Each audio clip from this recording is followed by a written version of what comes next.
Kain tayo, spaghetti at tirang SNR pizza. Cheese pizza ata to or half pepperoni. Let's eat. Ano to ito yung lunch ko ngayon. Kasi may tira yung ate ko. Birthday niya kasi. Nag-dinner lang kami dito sa bahay. And sobrang the best spaghetti talaga to. Luto ng ate ko. Mas masarap pa sa Jollibee, guys. Hindi, pero masarap talaga siya. Kaya nagtitira talaga kami. Every time na nagluluto siya. Ito yung unang nauubos. Pero talagang minimake sure namin na may tira. Pang kinabukasan na namin yun. Tapos, madami ding natirang SNR pizza. So, nire-ref lang naman namin yun. Tapos, kasi diba pag ininit mo yung SNR pizza, ganun pa rin yung texture niya, parang di nagbabago. So, ayun, yun yung kakainin natin today. The best tong spaghetti na to. As in, guys. Ininit ko lang siya sa microwave ng mga 2 minutes.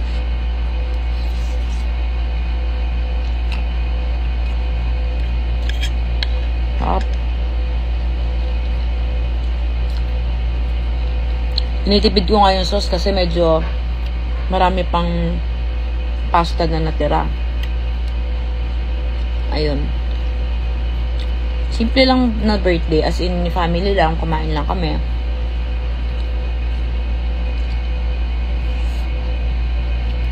May natira pang sisig, fried chicken, cake na kontis. Ang sarap din nun. Dapat nga magvi-video habang kumakain ng mango bravo ng konti. Sobrang sarap. Ang laki pa. Gift lang sa kanya yung cake nung cousin namin. Halos yung pinakamalaking size. Grabe, ang sarap. Siyempre, kinain na rin namin agad.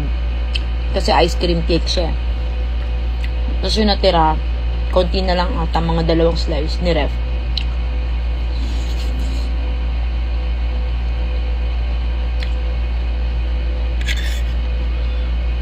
Ayun yung favorite part ko sa handaan, pag may natitira.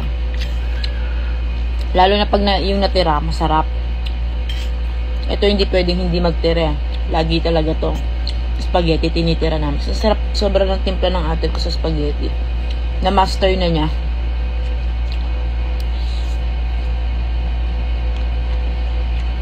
Actually, madali lang naman magluto ng spaghetti, diba?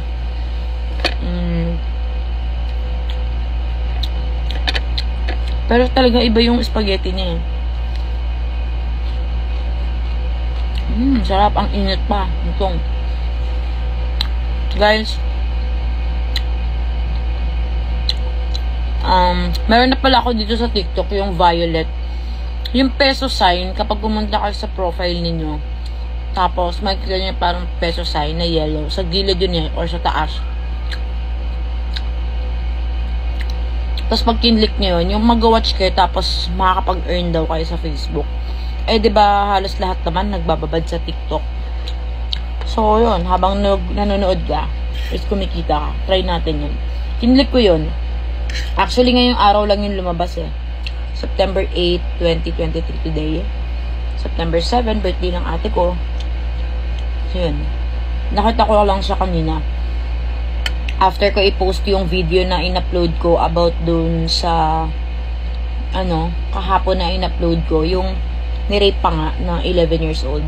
Yun after nun, tapos kanina pagtingin ko, meron ako yung violet na yun yung mag-watch ka, tapos parang makakapag-earn ka ng money. So why not, diba, habang nanonood ka, kumikita ka pa.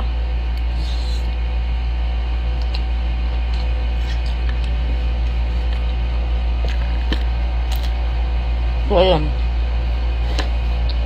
Manonood na muna ako para makapag-earn. Tapusin ko lang yung pagkain ko nito. Bye!